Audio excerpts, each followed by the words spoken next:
A billionaire was betrayed by his wife and best friend. He was about to lose everything he built. He was saved by the one person they all ignored. A poor housemaid with a gift that nobody could explain. "Sir, please, I'm begging you, don't leave this house today."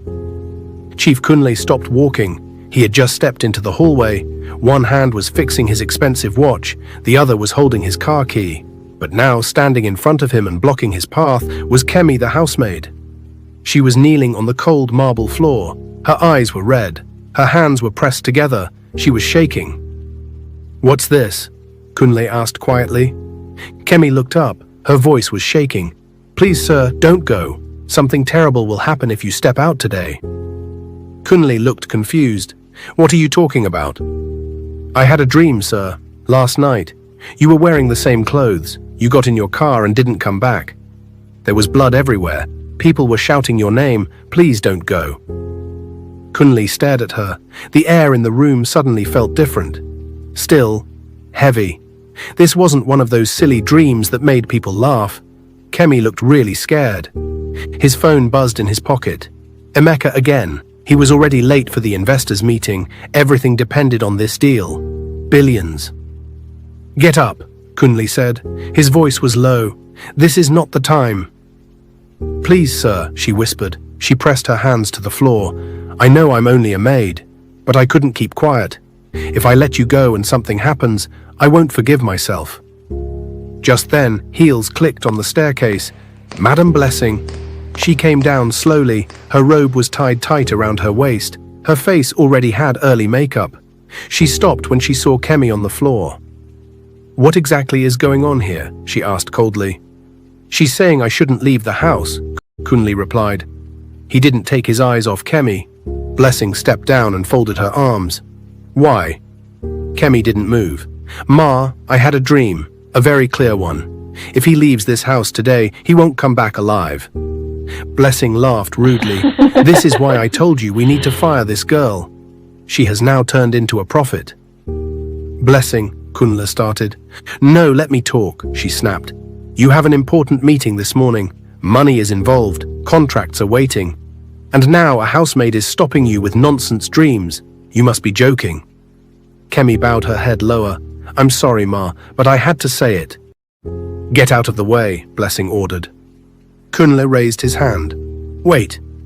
Blessing turned sharply. "Wait for what?"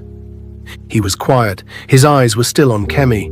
There was something about her voice, something honest. She wasn't stuttering. She wasn't trying to impress anyone. She looked like someone who had just seen something she couldn't forget. Then it happened. That feeling. That quiet warning deep in his chest. No noise, no drama. Just a strong feeling. If you step out today, you'll regret it. Kunle stepped back. He walked slowly to the center table. He dropped his car key beside his phone. He turned away from the door. "I'm not going." Kemi breathed softly, still kneeling. Blessing's mouth dropped open. "You're not what?" "I'm not going. For God's sake, Kunle." "I said I'm not going." Kunle walked into the living room and sat down. His hands were folded in front of him. He stared at the marble floor like it had answers. Blessing shook her head in disbelief. "You're letting this girl trick you because of one dream." "She's not tricking me," he said quietly. "Something just doesn't feel right." Blessing made an angry sound. She turned and walked back upstairs, complaining to herself. Kemi slowly stood up. She wiped her face. She picked up the cup of water she had left earlier on the table. Her hands were still shaking. And Kunle? He sat there in silence, wondering why his heart was beating so fast and why the fear in that girl's eyes felt more real than anything he had felt in years. What he didn't know was that this was just the beginning. Chief Kunle Adesanya wasn't just rich. He was respected. He didn't chase social media fame. No unnecessary noise. No wild interviews or loud birthday parties. But in every real estate circle across Nigeria, his name carried weight. He owned one of the most powerful property companies in Lagos. It was called Pinnacle Property Limited. He ran it with his longtime best friend and business partner, Emeka Okoro. Together, they built the company from nothing. From the days of making phone calls from a single laptop in a small Surulere office. to now signing billion-naira land deals in Osborne and Magodo. Kunle was the planner. Emeka was the showman. Kunle was calm and careful, a listener who could read silence. Emeka was charming and bold, a risk-taker who always knew how to sell a dream. People admired their friendship, the way they moved like blood brothers. But only Kunle knew that behind the laughter, behind the champagne glasses, behind every contract, they were nothing alike. Still, the company was doing well. Money was flowing. Life was sweet. And then there was home. To the outside world, Kunle had everything. A beautiful wife, Blessing. She was slim, stunning, always glowing like a magazine cover. A modern mansion in Aja with a gym nobody used. Expensive scented candles in every room, and enough designer shoes to open a shop. They were the perfect couple, always matching at weddings, always smiling in anniversary photos, always getting compliments like, "God really blessed you two. You're perfect together." But behind closed doors, it was a different story. Kunle had married Blessing out of love, real love. He met her at a luxury furniture store in Ikoyi. She had come to buy throw pillows. He came for a new chair. She asked him if navy blue matched grey, and he answered without thinking. She laughed. He asked for her number. The rest happened quickly. But love did not stay.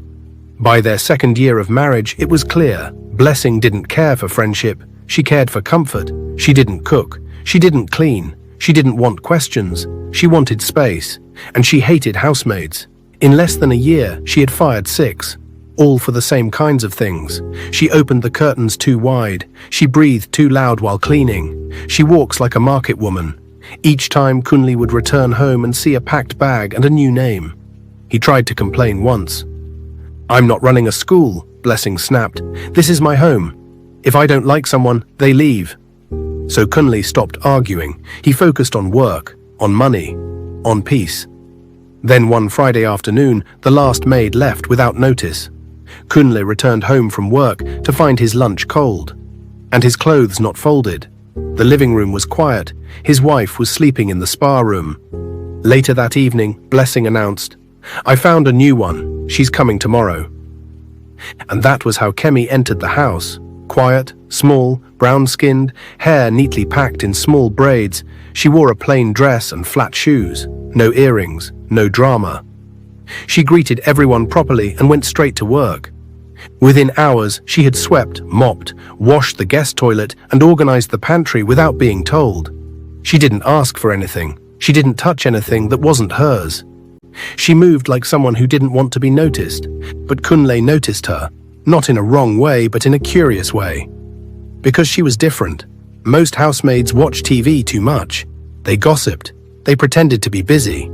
Kemi didn't. She was up before sunrise. She ironed clothes like she was trained at a hotel. She cleaned the windows without being told. Even Blessing, who never complimented anyone, admitted one night, "She's not as annoying as the last ones." That was the highest praise Kunle had ever heard from his wife. Days passed, weeks passed. Kunle returned from work one evening to find the house sparkling. Food was hot, clothes were folded, and silence was resting peacefully across the living room. No one was shouting, no complaints, just calm.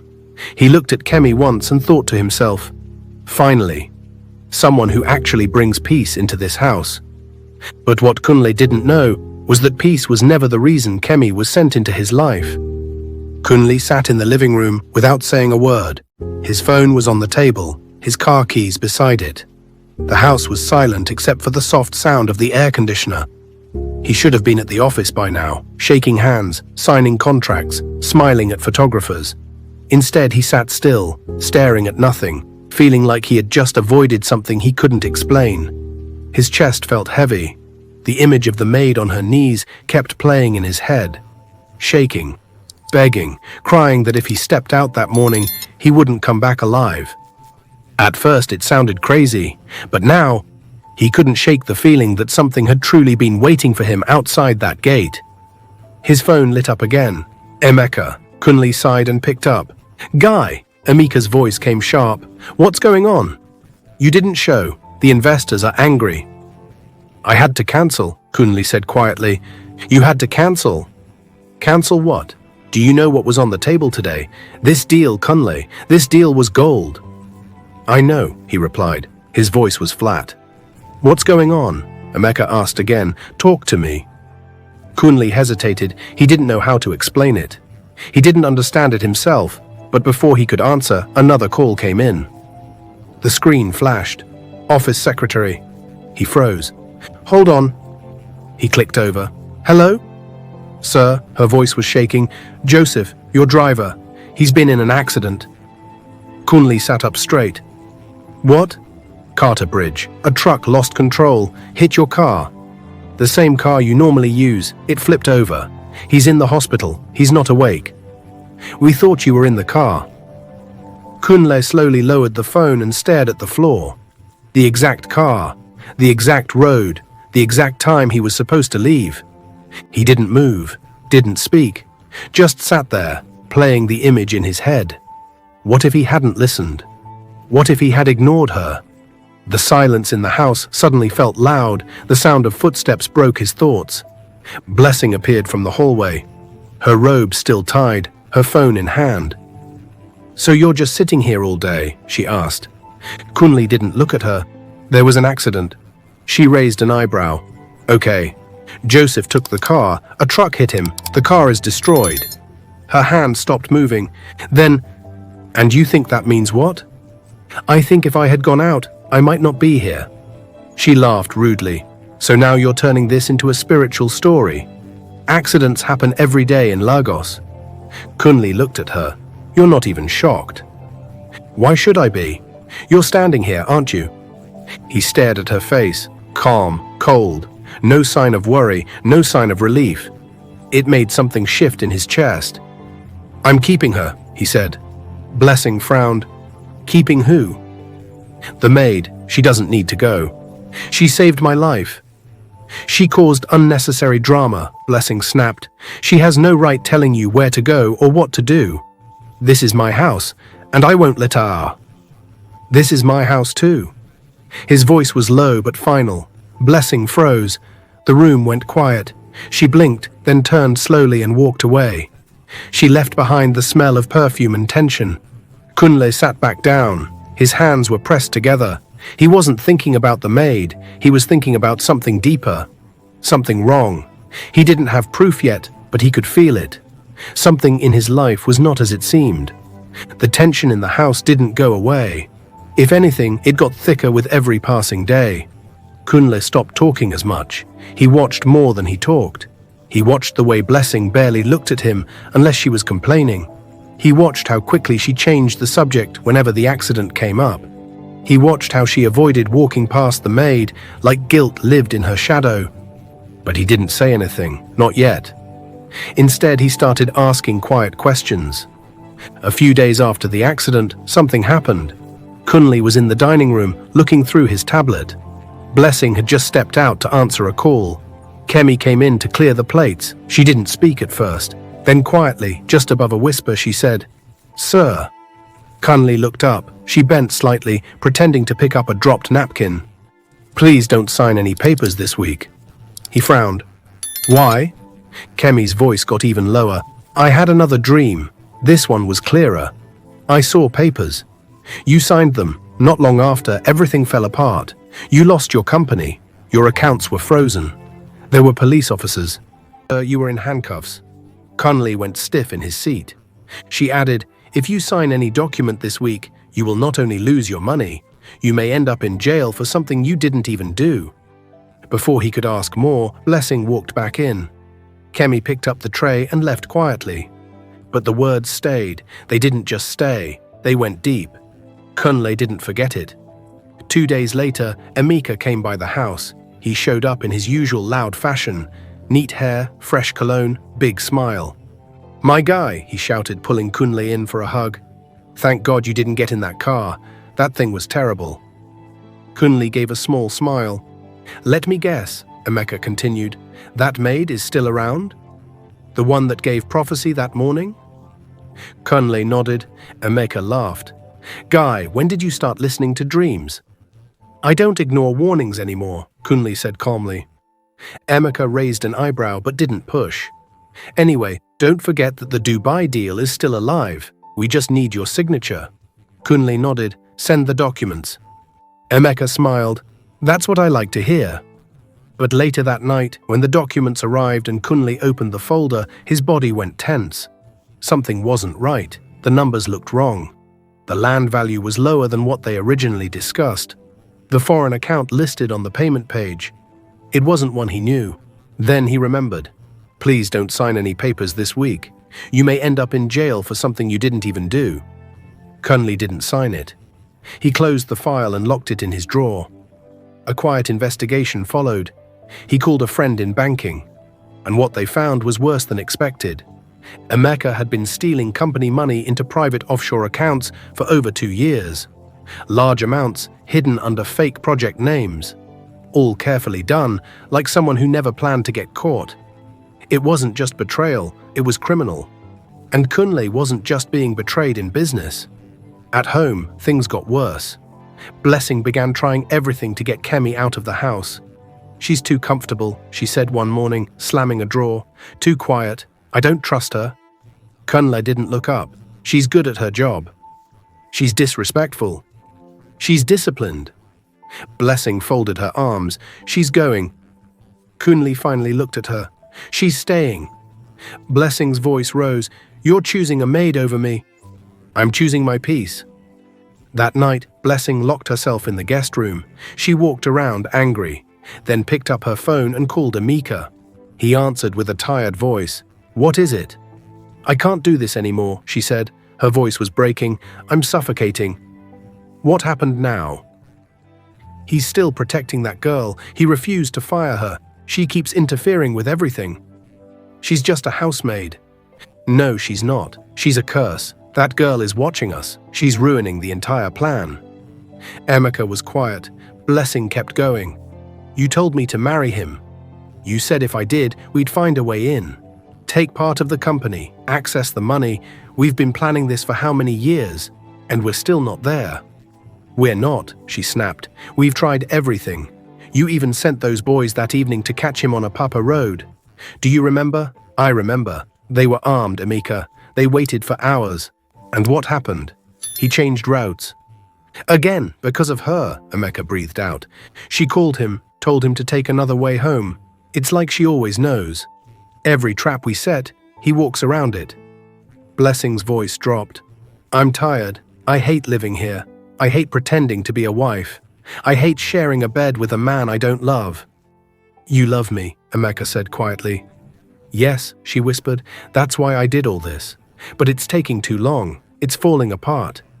And if something doesn't happen soon, I'm walking away. Saturday evening came quiet and slow. Kunle was on the balcony, going through business reports on his tablet. Blessing walked into the living room in a fitted travel dress. Her scarf was tied loosely around her braids. Her nails were freshly painted. She stood near the staircase, casually checking her phone. I'll be going tomorrow morning, she said. Kunle didn't look up. Where to? Ibadan. Daddy hasn't been feeling well. I need to check on him. He nodded slowly. All right. I should be back Monday. Okay. She waited for more questions. Maybe a hug, a safe trip, anything. But Kunle simply returned to his screen. Something about the silence made her nervous. But she smiled and walked away. Kunle didn't move. He didn't show any emotion. But inside, he was already making a call. Follow her. Quietly. Don't lose sight. Don't interfere. Just send me updates. The next morning, she left the house at 7:15 a.m. Her handbag was designer. Her smile was soft. She kissed Kunle lightly on the cheek and waved goodbye. By 9:03 a.m., the first update came in. She didn't go to Ibadan. She drove straight to Ikoyi. She checked into a boutique hotel on Broad Street. Kunle read the message without moving. By 9:47 a.m., the second update came. Emeka arrived, cap pulled low, sunglasses, simple black shirt. He didn't check in. He went straight upstairs. Same room. Kunle stared at the photo. Then he sat back slowly. No shock, no panic. The truth had already been beating in his chest for weeks. This was only proof.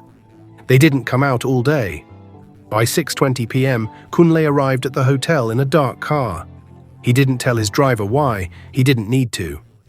He got out calmly, walked in. The receptionist greeted him with a smile. He didn't smile back. "Room 406, he said. She hesitated. "Are you—" Kunle brought out his wallet and dropped 2 thick bundles of money. "I won't be long." She swallowed hard and handed him the spare key. He didn't rush. He didn't knock. He opened the door, and there they were, Blessing in a white bathrobe standing near the small bar, holding a glass of wine. Emeka, shirtless, on the couch, looking at his phone. They both looked up at the same time. Everything froze. The wine glass slipped slightly in Blessing's hand. Emeka stood up too quickly. Kunle didn't say a word. He stepped in, looked at both of them, one after the other, then gently closed the door behind him. Blessing opened her mouth. Nothing came out. Emeka tried to form a smile. "Guy." Kunle raised one hand. "Don't." Emeka froze. Blessing's lip shook. "Kunle, I can explain." "Don't lie," Kunle said quietly. "Not here." She looked at him like a stranger. "You followed me?" "I stopped trusting you 2 months ago," he said, voice low, clear. "Now I know why." Emeka stepped forward. "It's not what you think." "It's exactly what I think," Kunle said.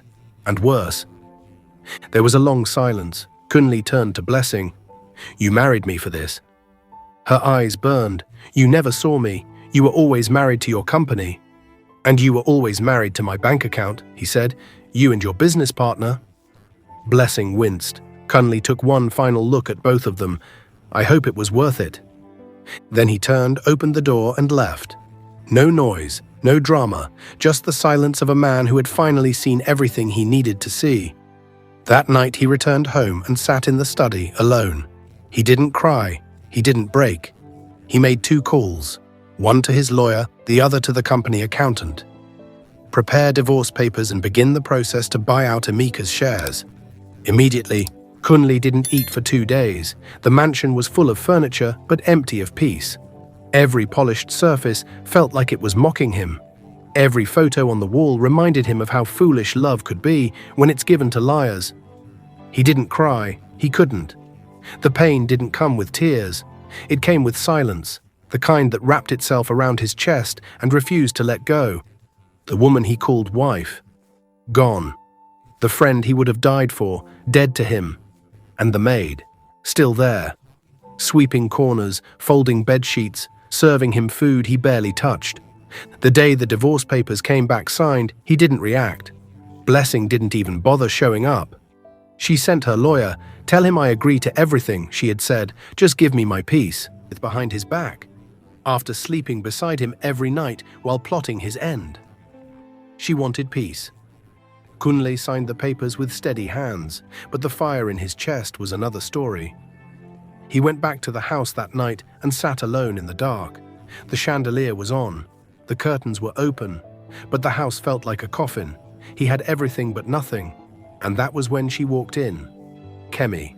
She didn't knock. She didn't tiptoe. She walked into the living room the way light walks into darkness. Quietly, but impossible to ignore.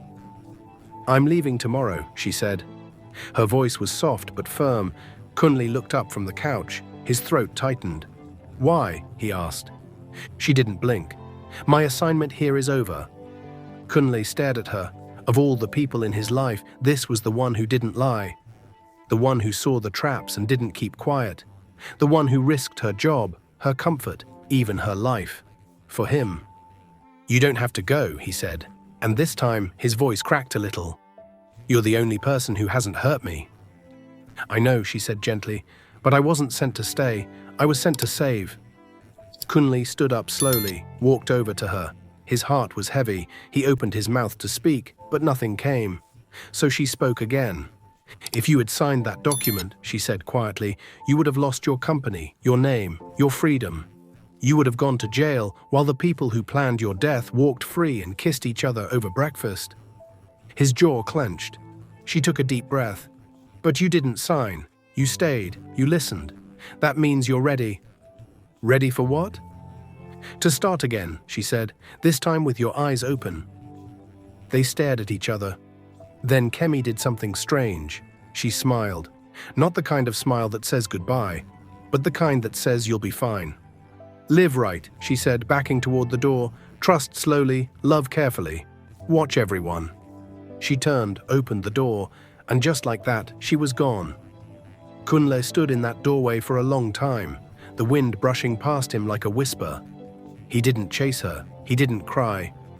But deep inside, something was breaking and healing at the same time. He walked back into the living room, picked up the frame of him and blessing on their wedding day, stared at it for 5 seconds, then smashed it against the floor. The glass shattered, just like the lie. He bent down, picked up a piece, and looked at his own reflection in it. Cut, bruised, awake, and for the first time in a long time, he smiled. Not because everything was fine, but because the storm was finally over, and he had survived it. It took a year, a full year of silence, of starting over, of rebuilding a life that had been designed around betrayal. Kunle poured himself into Pinnacle Property Limited. He rebuilt the company from the inside out, cleaned out the rot, replaced every person who had once bowed to Emeka. He opened a new branch in Abuja, hired young minds, refused bribes, walked away from shady deals, became the kind of man he wished he had been earlier. And with time, the scars began to fade. He started going on walks again. He started eating with joy. He even started smiling without forcing it. And when love came knocking again, it didn't come loud. It came gently, through a woman he met at a charity auction who didn't care about his last name or his bank balance. She cared about books, children, all the quiet things. He didn't rush it. He didn't announce it. But when he held her hand one evening under the stars, he knew. This time it was real. Somewhere across town, a small black car pulled up in front of a house with cracked walls and tension in the air. Kemi stepped out, wearing a plain dress and flat shoes, her hair neatly packed, her face calm. She rang the bell. A tired-looking woman opened the door, eyes swollen from days of crying. The woman looked confused. "Are you the lawyer?" "No," Kemi said. "I'm the housemaid." Inside that home, a husband was about to throw away his marriage because of a secretary who had wrapped herself around his world. The woman knew. The man denied it. The marriage was dying. But Kemi had arrived, and wherever she entered, lies lost. And truth rose. A single mother discovers her missing husband emptied their accounts before vanishing. And now the man who made him disappear is coming for her home and daughter. Her final deadline? 3 days. Her unexpected savior, a mysterious housemaid who sees the invisible trap about to close shut. If you are just tuning into this channel for the first time, please subscribe to our channel and give this video a thumbs up. Also share with your friends and family. It means the world to us. Mrs. Ngozi Okwu stared at the eviction notice in her shaking hands. Final warning. 3 days. The words blurred as tears filled her eyes. Outside, rain pounded the tin roof of her small house. It drowned out the sound of her 6-year-old daughter humming in the next room. Just 3 months ago, everything had been different. A loving husband, a comfortable home, plans for a second child, then Daniel disappeared. No warning, no goodbye. Just an empty closet and missing bank money. The bank accounts were empty. The business collapsed. And now, this final notice.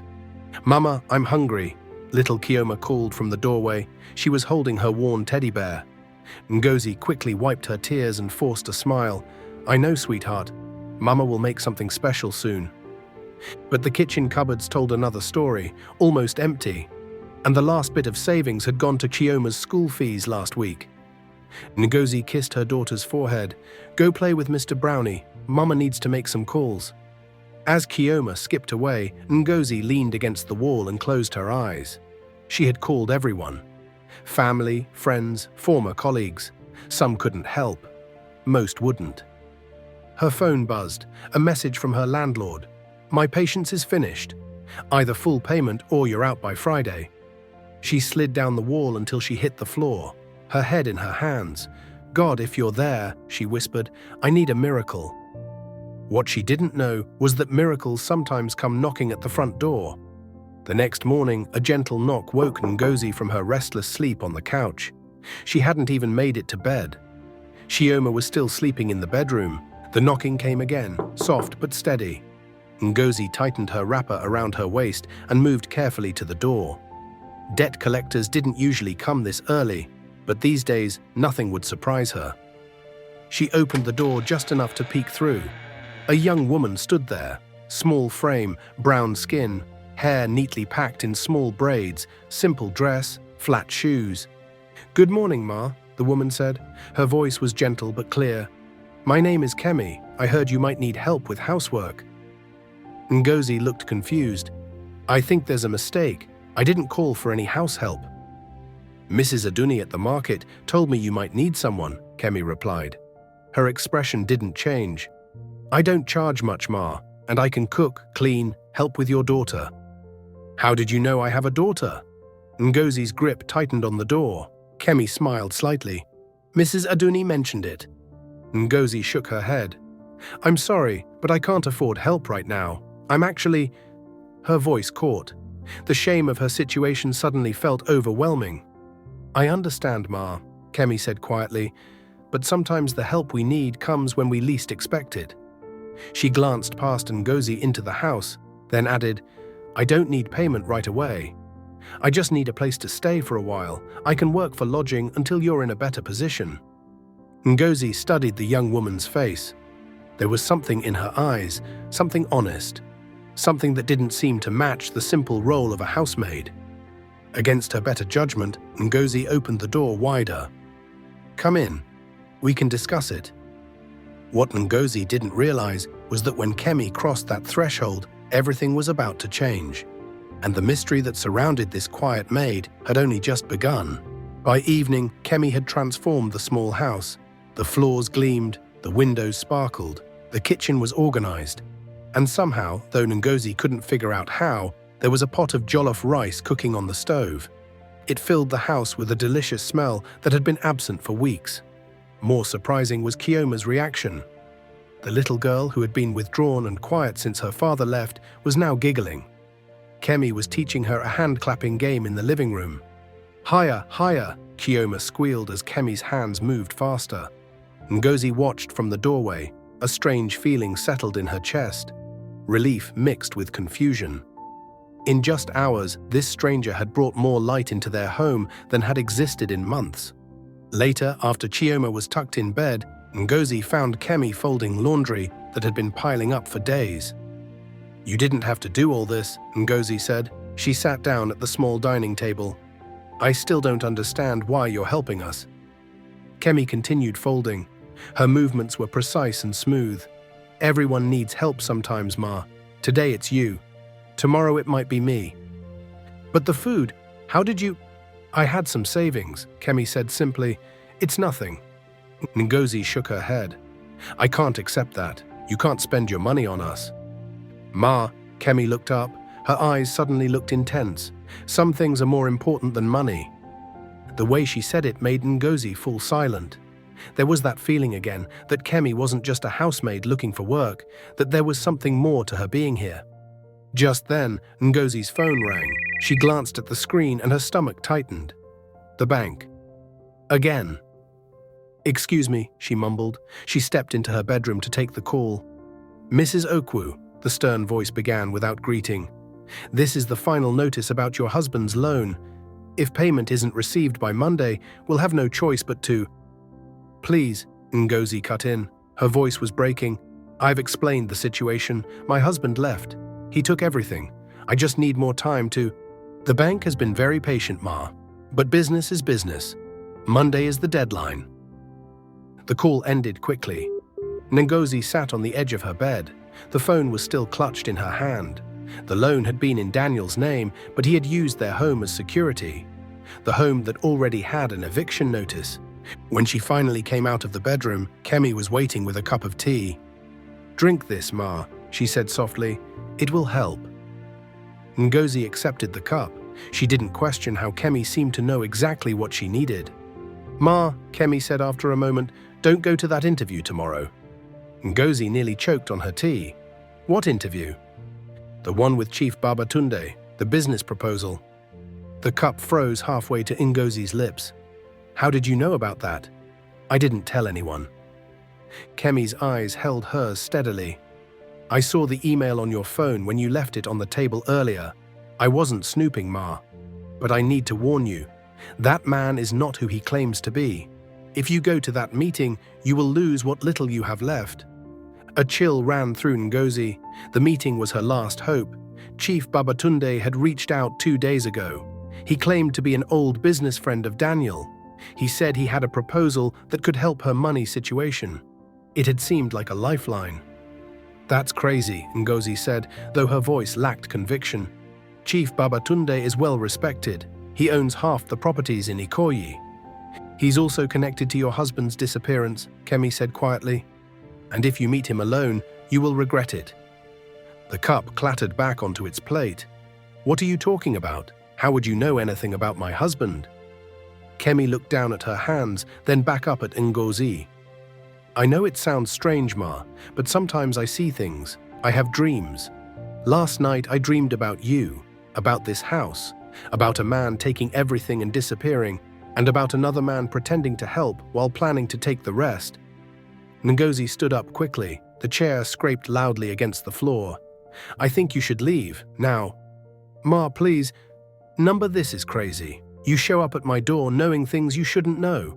You cook food I can't afford. You tell me about dreams and warnings. Ngozi's voice rose with each word. I don't know what kind of game you're playing, but I want you out of my house. Kemi didn't argue. She stood up quietly. She gathered her small bag and moved toward the door. But before she left, she turned. The document he will ask you to sign tomorrow transfers ownership of this house to his company. He knows about the eviction notice. He knows about the bank loan. He's counting on your desperation.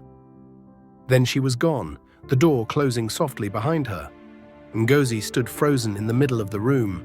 Her heart was pounding. How could Kemi have known about the document? Chief Babatunde had mentioned it only in his private email. He said it was a formality, that it would help restructure her debt. She sank back into her chair. Doubt crept in for the first time. What if Kemi was right? What if this meeting was a trap? Outside, the night had grown quiet. The rain had stopped. And somewhere in the darkness, Kemi walked away from another house, another life she had briefly touched. But the story was far from over. The next morning came bright and clear, as if the previous day's storm had washed everything clean. Ngozi moved through her morning routine like a robot, her mind still replaying Kemi's warnings. Mama, where's Kemi? Kioma asked over breakfast. She was pushing her cornflakes around the bowl. She had to go, sweetheart. But she promised to show me how to make paper birds today. Ngozi sighed. Sometimes people make promises they can't keep. Like Daniel. Like everyone who had said they would help and then disappeared when things got difficult. After dropping Chioma at school, Ngozi sat in her car. She stared at her phone. Chief Babatunde's office had sent a reminder about the 11 a.m. meeting. The document would be ready for her signature. Her finger hovered over the message. Could she afford to ignore this opportunity based on the strange warnings of a housemaid she had only met yesterday? But then again, could she afford not to? With a deep breath, she typed a reply. Something has come up. Can we reschedule for tomorrow? Same time. The response came almost immediately. Unfortunately, Chief Babatunde is traveling tomorrow. It must be today. Perhaps later this afternoon. The urgency made her uneasy. If this was a real business proposal, why the rush?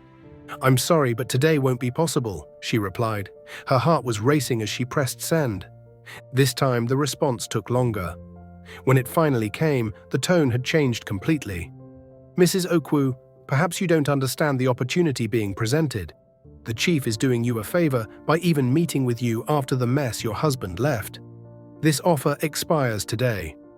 A threat wrapped in business language. Kemi's words echoed in her mind. He's counting on your desperation.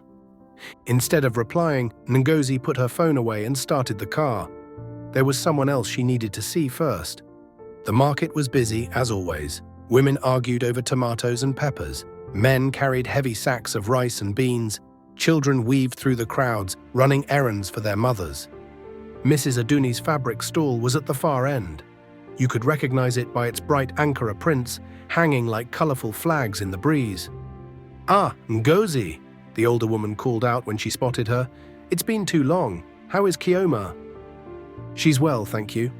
Ngozi fingered a blue fabric absently. "Mrs. Aduni, did you send a housemaid to me yesterday?" "A young woman named Kemi?"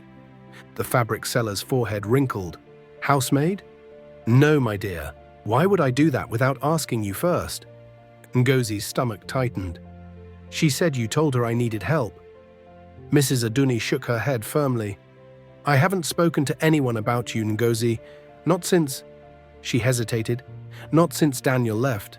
She knew about Kioma. She knew things she shouldn't have known." A look of concern crossed the older woman's face. "What kind of things?" Ngozi hesitated, then decided to trust her old friend. "She warned me about a business meeting I have today with Chief Babatunde." Mrs. Aduni's expression changed instantly. Her eyes widened. She glanced around quickly before pulling Ngozi closer.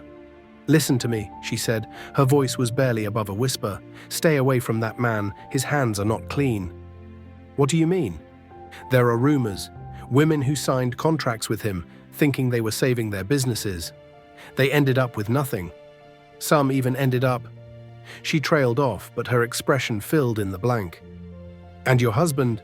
What about Daniel?" Ngozi demanded. Mrs. Aduni looked pained. "I didn't want to be the one to tell you, but they were seen together the day before he disappeared, arguing. Daniel looked afraid." The world seemed to tilt beneath Ngozi's feet. "You're saying Chief Babatunde had something to do with Daniel leaving?" "I'm saying be careful, my daughter, very careful." Ngozi drove home in a daze. Her mind was racing. If what Mrs. Aduni said was true, if Chief Babatunde was somehow connected to Daniel's disappearance, then Kemi's warning wasn't just accurate, it was potentially life-saving. But how could she have known? And who was she really? When she arrived home, the house felt empty without Kemi's quiet presence. It was strange how someone who had been there for less than a day could leave such a void. Ngozi checked her phone again.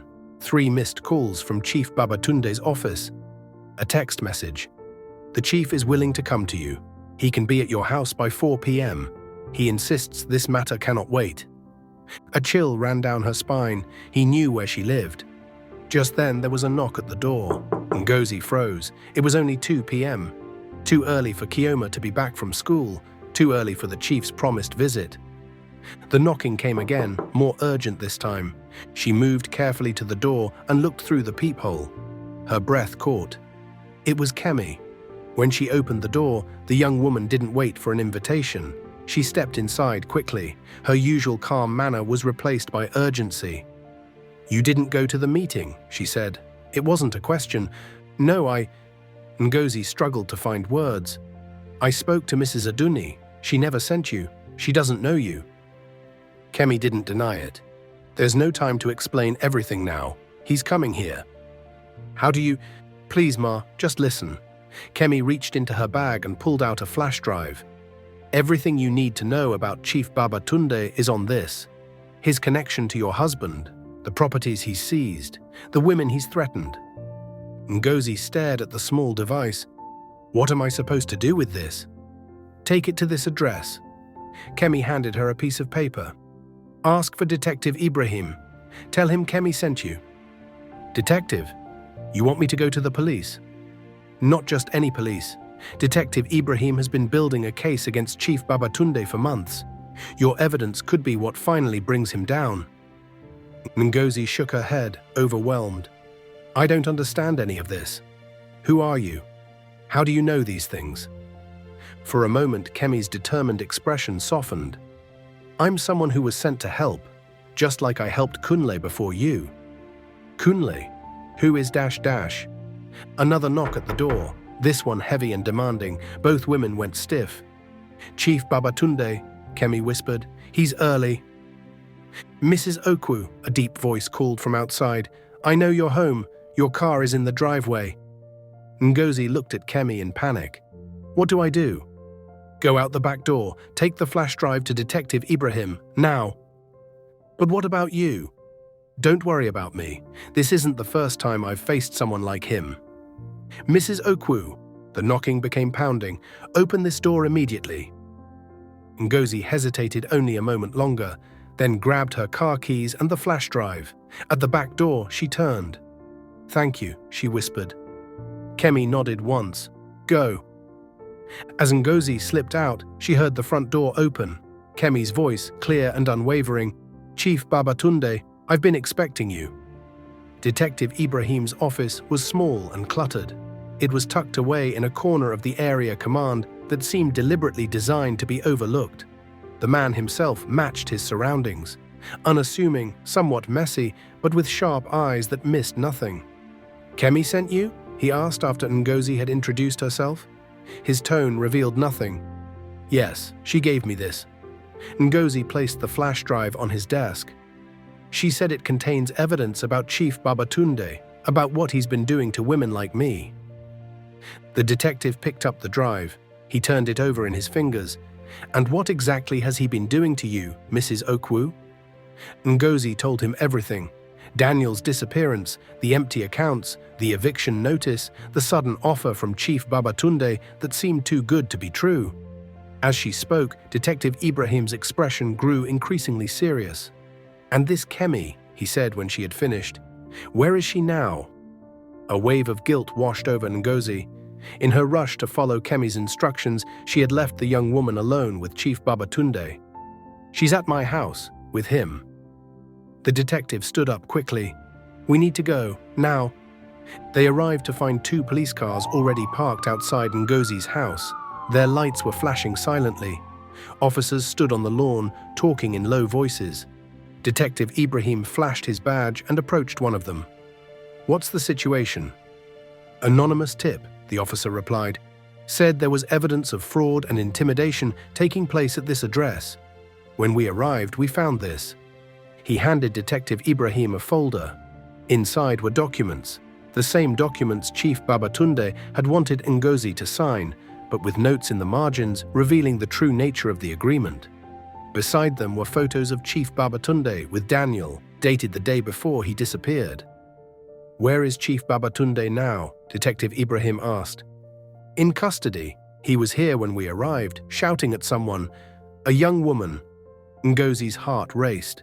Where is she? The young woman? The officer shook his head. By the time we entered the house, there was no woman. Just the chief and these documents on the table. That's impossible, Ngozi insisted. She was here. Her name is Kemi. Detective Ibrahim and the officer exchanged glances. Mrs. Okwu, Detective Ibrahim said carefully, we searched the entire house. There was no one else here. Later that night, after the police had gone, after Chioma had been picked up from a neighbor's house and put to bed, Ngozi sat alone in her living room. She was trying to make sense of everything that had happened. Chief Babatunde was in custody. The flash drive Kemi had given her contained enough evidence to keep him there. Financial records showing a pattern of fraud, testimonies from other victims, even a recorded conversation with Daniel where threats were clearly made. Detective Ibrahim had told her that Daniel had likely fled the country after his dealings with Chief Babatunde went wrong. The money was probably gone for good, but at least now she knew the truth. More importantly, her home was safe. The bank had called. They informed her that in light of the criminal investigation, they would be restructuring the loan to more manageable terms. It was more than she could have hoped for just 24 hours ago, and it was all because of Kemi. But who was she? And where had she gone? The sound of light footsteps made Ngozi look up. Chioma stood in the doorway, clutching her teddy bear. I had a dream, Mama, she said sleepily. Come here, sweetheart. Ngozi patted the couch beside her. What did you dream about? Chioma climbed up and nestled against her mother. I dreamed about Kemi. She was smiling. Ngozi's heart skipped a beat. What else? She said she had to go help someone else now, but she said we would be okay. Chioma yawned. She said the angels are watching over us. Ngozi held her daughter close. A strange peace settled over her. She didn't understand who or what Kemi was, but she knew one thing for certain. Whatever dark forces had been circling her family, they had been defeated by the quiet strength of a woman who appeared just when she was needed most. Across town, in a neighborhood where desperation hung in the air like a heavy cloud, a man sat on his porch. His head was in his hands. Behind him, the sounds of arguing drifted through the open window. His teenage son was shouting at his wife, making threats of leaving, of following the wrong path. The family was breaking, and the man didn't know how to fix it. A shadow fell across the porch steps. He looked up. A young woman stood there, small frame, brown skin, hair neatly packed in small braids, simple dress, flat shoes. "Good evening, sir," she said. Her voice was gentle but clear. "My name is Kemi. I heard you might need some help around the house." The man stared at her for a long moment. There was something in her eyes, something honest, something that didn't seem to match the simple role of a housemaid. "Come in," he said finally, standing aside. "We could use some help around here." What he didn't know was that when Kemi crossed that threshold, everything was about to change. And the mystery that surrounded this quiet maid was only beginning to unfold. For Kemi wasn't just a housemaid. She was a guardian, a protector, sent to those who needed her most just when they thought all hope was lost. And her work was far from finished. Tonight, a father will lose his son forever. At midnight, 17-year-old Kola must spill blood to join Lagos's most feared gang, or have his own spilled instead. As the clock ticks down, a mysterious housemaid appears with a shocking revelation. This isn't just about a lost teenager. It's about an invisible war for the souls of young men across the city. If you are just tuning into this channel for the first time, please subscribe to our channel and give this video a thumbs up. Also share with your friends and family. It means the world to us. Mr. Segun Adebayo sat on his porch steps. His head was in his hands. The sounds of another argument drifted through the open window behind him. "I'm done with this." His 17-year-old son, Kola, shouted at Segun's wife, "Mercy, you're not even my real mother. Stop acting like you have any right to tell me what to do." "Kola, please," Mercy's voice trembled. "I'm just worried about..." "Worried? About what? That I'm finally making money. That I have friends who actually respect me." Something crashed inside the house. Probably another picture frame, the third this month. Segun closed his eyes. He was too exhausted to intervene. Again, the arguments had become routine since Kola started hanging out with Kingsley Okafor and his crew. Kingsley, with his flashy cars and designer clothes. Kingsley, whose business opportunities were turning Segun's once obedient son into a stranger. Segun knew what Kingsley really was. Everyone in Alimosho knew. A drug dealer, a recruiter of young boys. But knowing and proving were different things, and knowing and convincing your teenage son were worlds apart. The door slammed behind him as Kola stormed out. His backpack was slung over one shoulder. "Where are you going?" Segun stood up, finding his voice at last. "It's almost 9. Kola didn't even look back. "Out." "You have school tomorrow." "Maybe I'll go. Maybe I won't." Segun stepped forward. A flash of anger cut through his exhaustion. "Kola!" His son turned then. His eyes were cold in a way that made Segun's heart ache. When had this happened? When had his boy, his and Adenike's son, become this hardened young man? "What, Dad?" Kola's voice was quiet now, which was somehow worse than the shouting. "What are you going to do? Hit me? Lock me up? You can barely keep this house together. You couldn't save Mom. And you can't stop me." The words landed like physical blows. Segun stood frozen as his son walked away, disappearing into the darkness of their street. Behind him, the front door opened again. Mercy stepped out, eyes red from crying. "He didn't mean it," she said softly, but they both knew it wasn't true.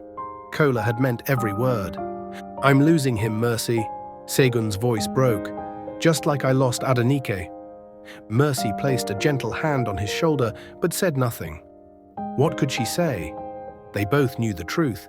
5 years after cancer took his first wife, Segun was now watching helplessly as their only son slipped away into a world that would destroy him just as surely. A movement across the street caught Segun's eye. A figure standing in the shadows, watching. He tensed, wondering if it was one of Kingsley's boys, monitoring Kola's home.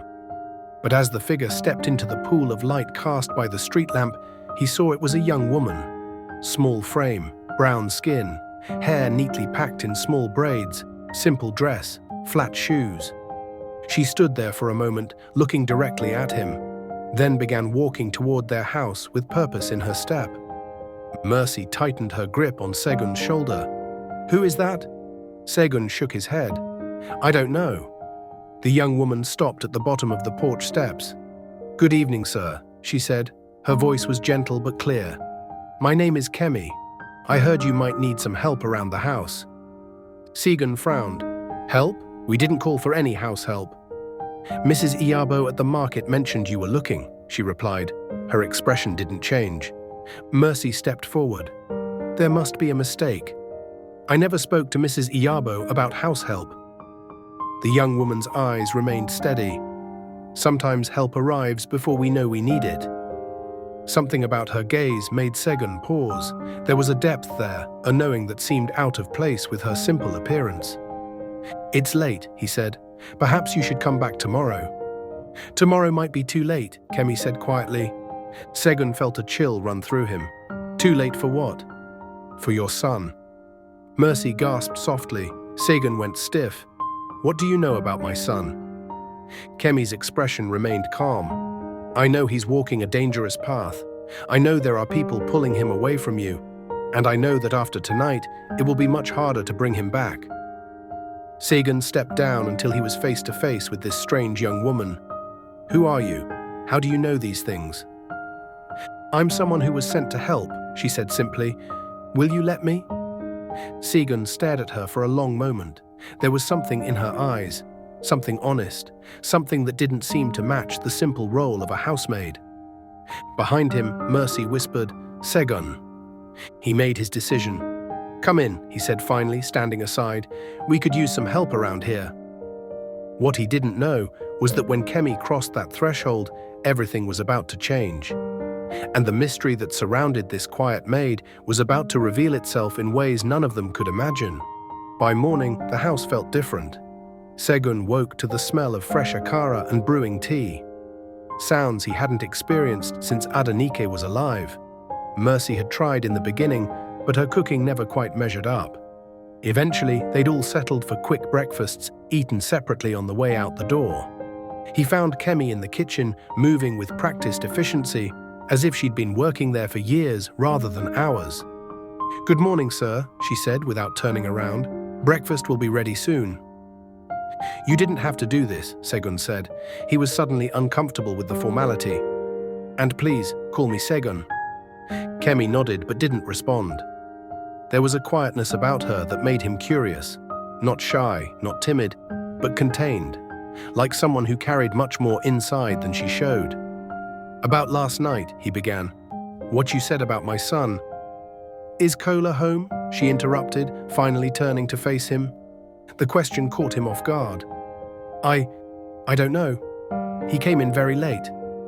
"Check his room," Kemi said. Her voice was gentle but firm. "Now." Something in her tone made him move. He walked quickly to Kola's bedroom at the end of the hall and knocked lightly. When no answer came, he opened the door. The bed was empty, not slept in. Segun's heart sank. He returned to the kitchen, where Kemi was now placing food on the table. Mercy had joined her, looking refreshed despite the previous night's tears. "He didn't come home," Segun said flatly. Kemi nodded as if she'd expected this. "Sit, eat, we need to talk." As they ate, Kemi spoke quietly but clearly. "Kola has been recruited by Kingsley Okafor, not just for small errands anymore. Tonight, they're planning to bring him into the inner circle." Segun put down his fork. "How could you possibly know this?" "The initiation requires blood," Kemi continued, ignoring his question. "Not just loyalty, not just breaking the law. Blood." Mercy gasped. "What are you saying?" "I'm saying that tonight, Kingsley will ask your son to hurt someone to prove himself, and once that happens, the path back becomes much harder." Segun stood up quickly. "I'm calling the police." "The police can't help," Kemi said calmly. "Not yet. There's no evidence. No crime has been committed, and Kola will only be pushed further away." Then what? Segun demanded. Frustration and fear made his voice sharp. What am I supposed to do? Just wait while my son becomes a criminal? A murderer? Kemi looked up at him. For a moment, her eyes seemed to hold centuries of wisdom. You need to fight for him, not against him. You need to remind him of who he really is. And how do I do that when he won't even talk to me? With this. Kemi reached into her pocket and pulled out a small, worn notebook. She placed it on the table. Segun recognized it immediately. His throat tightened. Where did you get this? It was under his mattress, hidden but not forgotten. Segun picked up the notebook with shaking hands. The leather cover was cracked with age. The pages were yellowed. Inside, written in his late wife's elegant handwriting, were prayers, hopes, and dreams for their son. Adenike had started it when she first learned she was pregnant. She continued writing in it until the day before she died. I didn't know he kept this, Segun whispered. He reads it when he thinks no one is watching, Kemi said softly, when the pull between two worlds becomes too strong. Mercy wiped a tear from her cheek. How do you know these things? Kemi stood and began clearing the plates. Some things cannot be explained, only accepted. She turned to Segun. Kola will come home this afternoon to change before meeting Kingsley. That is your moment. Segun clutched the notebook to his chest. Hope and doubt warred within him. And if it doesn't work? If he still goes? Kemi's expression remained serene. Then I will do what I was sent to do. The question of who had sent her hung in the air, unanswered. The house fell into a strange, expectant silence after breakfast. Mercy left for her job at the hospital. She kissed Segun on the cheek and whispered, "Have faith." Segun tried to focus on his work, freelance accounting he did from home since losing his bank position 2 years ago. But his mind kept drifting to his son, and to the mysterious young woman now moving quietly through his house, transforming it with each touch. By noon, the floors gleamed, the windows sparkled. Even the garden, long neglected, had been weeded and tended. It was as if Kemi's presence was washing away years of grief and neglect, revealing the home that once was. At 3:17 p.m., the front gate creaked. Segun looked up from his laptop to see Kemi standing in the doorway of his small office. "He's here," she said simply. Segun stood. His heart was pounding. The notebook lay on his desk where he'd been reading it all day. Finding strength in Adenike's words, he picked it up and moved to the living room just as Kola walked through the front door. His son froze when he saw him, clearly not expecting anyone to be home. Then his eyes shifted to Kemi, standing quietly in the corner. "Who's this?" he asked. Suspicion replaced surprise. "New house help," Segun said. He tried to keep his voice casual. "Kemi." Kola's eyes narrowed. "Since when do we need house help?" "Since your stepmother and I both work and you're—" Segun hesitated. "Busy with your own life." Something flashed across Kola's face. Guilt, perhaps. But it was quickly replaced by the hard mask he'd worn for months now. "Whatever, I just came to change." He started toward his room. "Kola," Segun called after him, "can we talk for a minute?" "I'm in a hurry." "It's important." Kola turned. Impatience was written across his features. "What?" Segun held out the notebook. "I found this." The change was immediate. Kola's face lost its color. His eyes widened, then narrowed again. They darted between the notebook and his father. "You went through my things?" His voice was low, dangerous. "No," Segun said honestly. "Kemi found it while cleaning." Kola's gaze shot to the quiet maid. She met his eyes without flinching. Something passed between them. A challenge, a recognition that Segun couldn't interpret. "Give it back," Kola demanded, reaching for the notebook. Segun held it just out of reach. "I didn't know you kept this, all these years." "It's none of your business." "She was my wife, Kola, your mother. That makes it my business." "You don't get to use her now," Kola spat. "Not when you've spent 5 years trying to replace her, pretending she never existed." The accusation hit Segun like a physical blow. "Is that what you think? That I've been trying to erase her? Haven't you? With your new wife, your new life, moving on while I'm left with nothing but memories and this." He gestured at the notebook. I never moved on, Sagan said quietly. I just found a way to keep living. For you. Because that's what she would have wanted. Don't tell me what she would have wanted, Kola shouted. Emotion finally cracked through his hard exterior. You don't know. You weren't there when she made me promise. Sagan went still. Promise what? Kola's eyes filled with tears he refused to let fall. To take care of you. To be the man of the house. To make something of myself. He laughed bitterly. Look how well that turned out. Kola. Sagan stepped toward his son, but Kola backed away. Don't. Just don't. He held out his hand. Give me the notebook and let me go. I can't let you go, Sagan said. His own eyes were now swimming with tears. Not to Kingsley. Not to what he's planning for you tonight. Kola froze. What are you talking about? I know, son. About the initiation. About what they want you to do. Fear replaced anger in Kola's eyes. You don't know anything. I know that this, Sagan held up the notebook, is who you really are, not whatever Kingsley is trying to turn you into. For a moment, one precious moment, Sagan saw his son again. The real Kola, not the hardened mask he'd been wearing.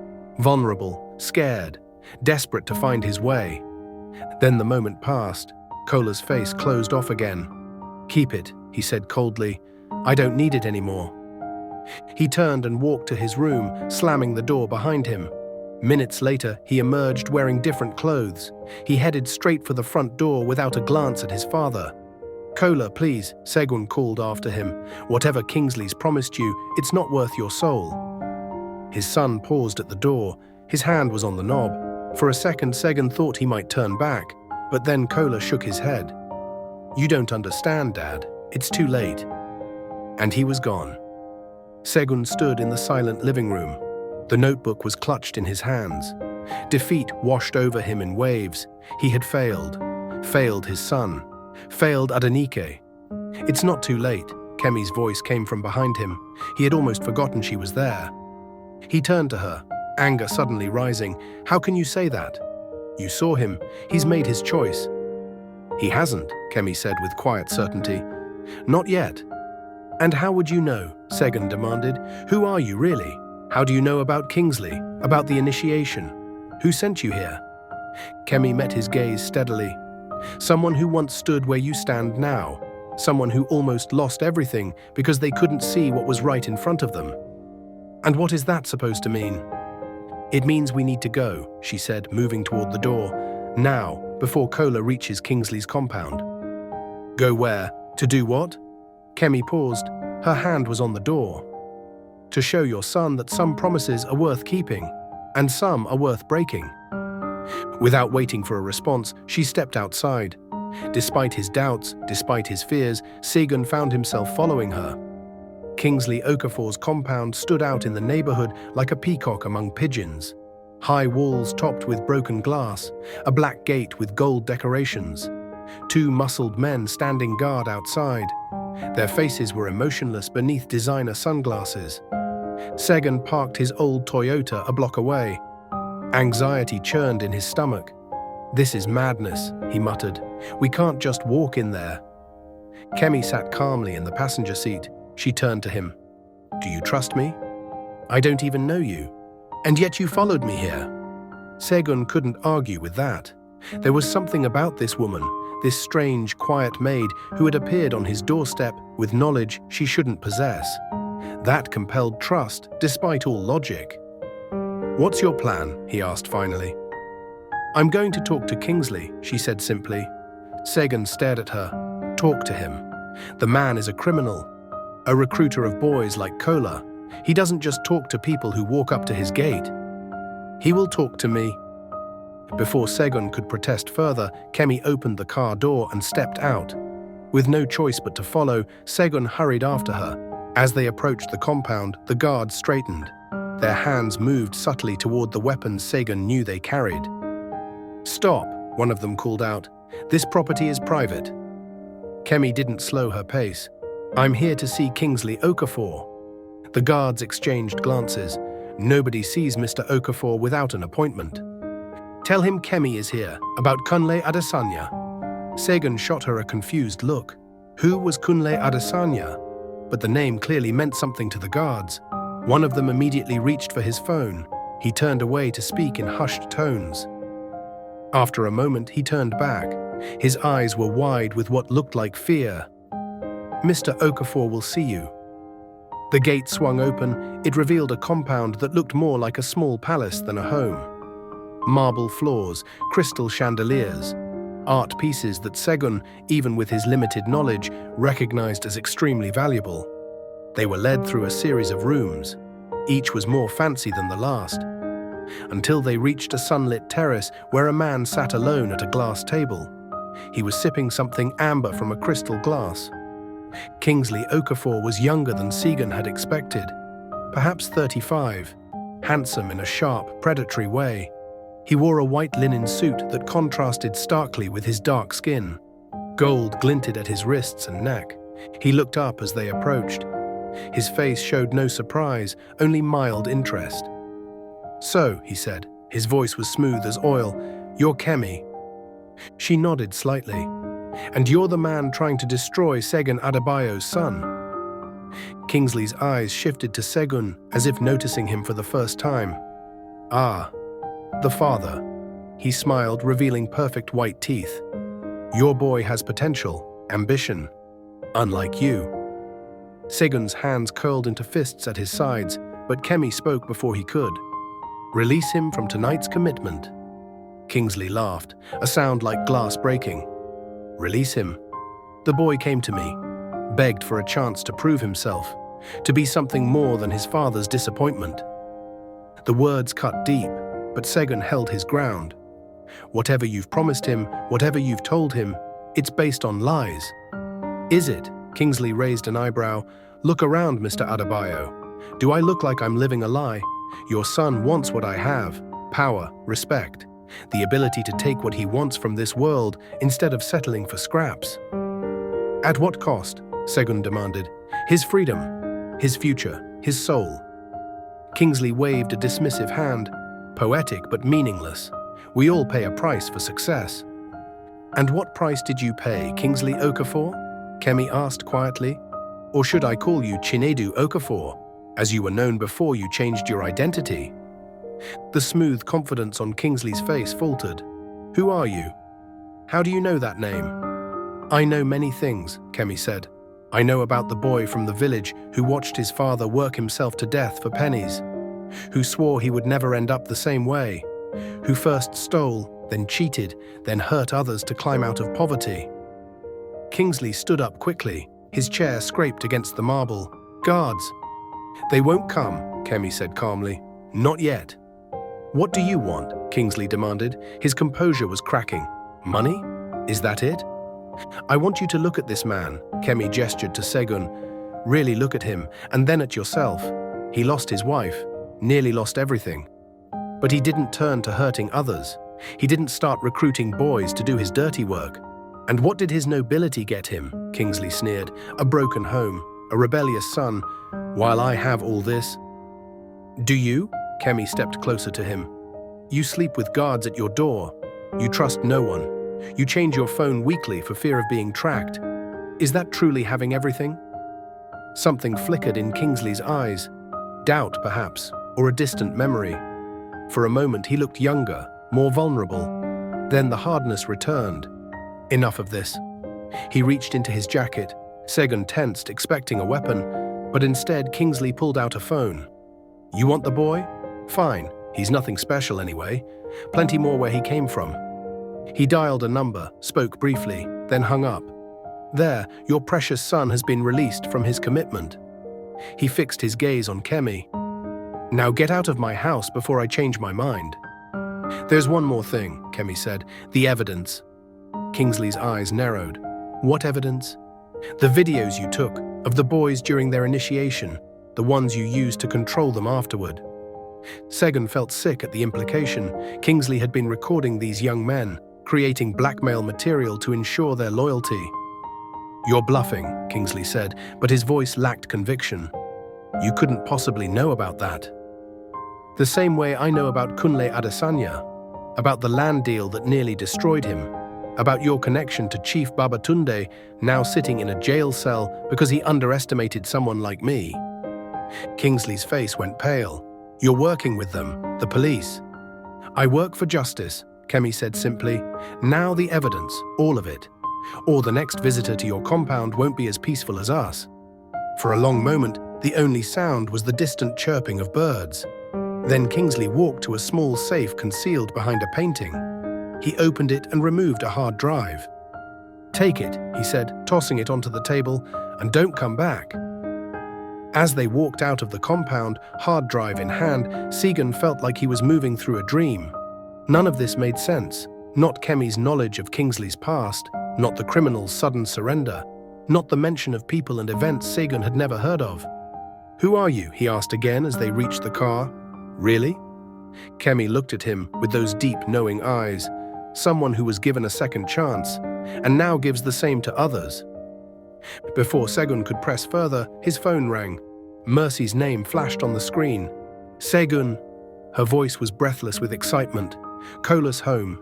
He just walked in, looking confused but different, softer somehow. Relief washed over him in a wave so powerful his knees nearly buckled. We're on our way, he managed to say before hanging up. He turned to share the news with Kemi, but she was already walking away, down the street instead of toward the car. Wait, he called after her. Where are you going? She paused, looking back over her shoulder. My work here is done. But how will you get home? At least let me drive you. A small smile touched her lips. I go where I'm needed, Segun Adebayo. And right now, you're needed at home. With your son. I don't understand any of this, he admitted.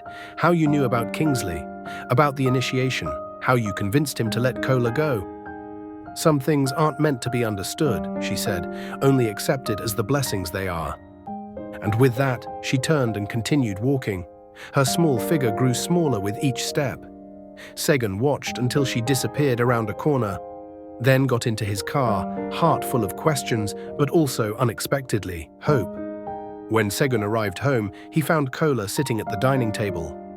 A mug of tea was cooling in front of him. Mercy stood by the stove. Her face was bright with cautious joy. Father and son looked at each other for a long moment. Then Kola spoke. His voice was small in a way it hadn't been for months. I don't know what happened, Dad. I was heading to Kingsley's, determined to go through with everything. But then... He shook his head as if trying to clear it. Something changed. It was like I could hear Mom's voice, telling me to turn around, to come home. Segun sat down across from his son. He placed the notebook gently on the table between them. Your mother always did have a way of getting through to you.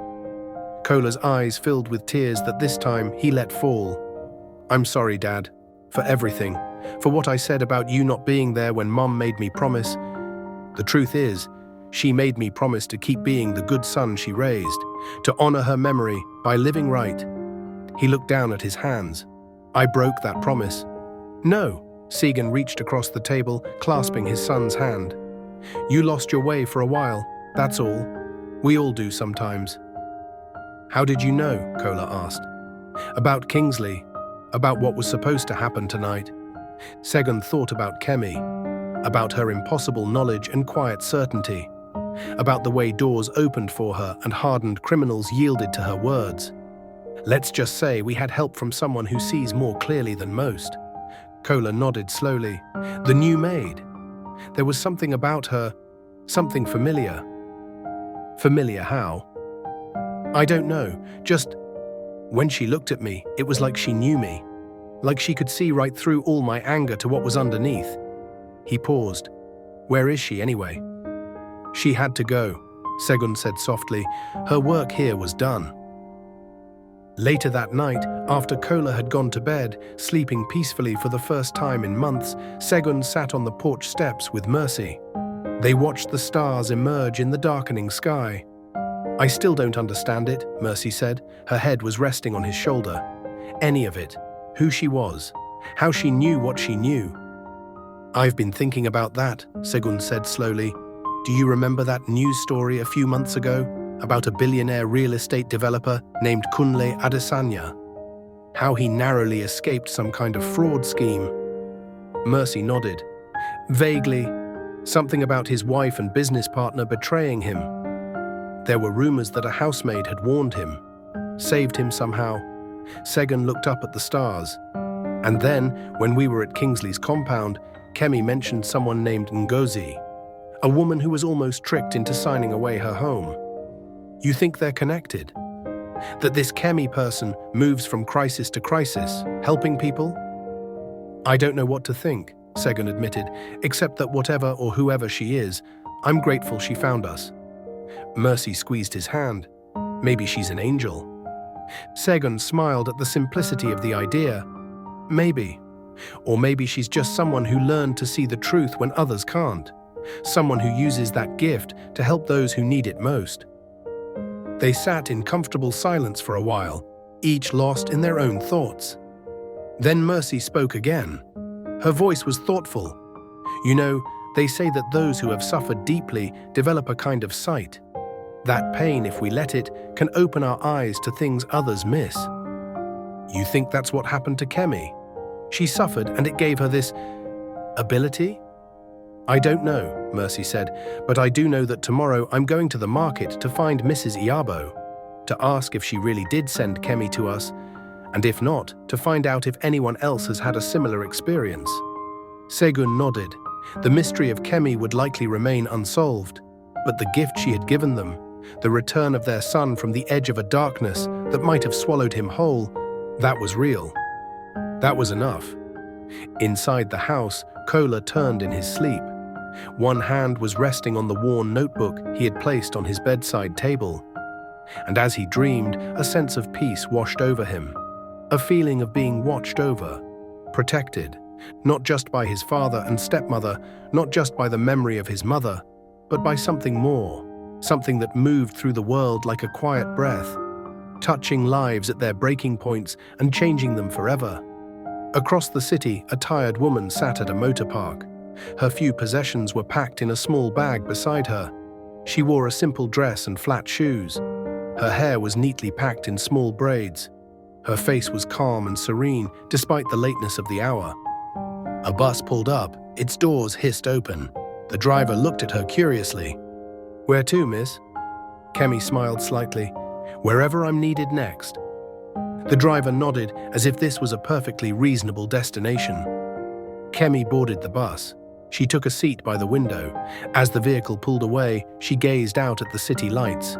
Her reflection in the glass overlaid the world beyond.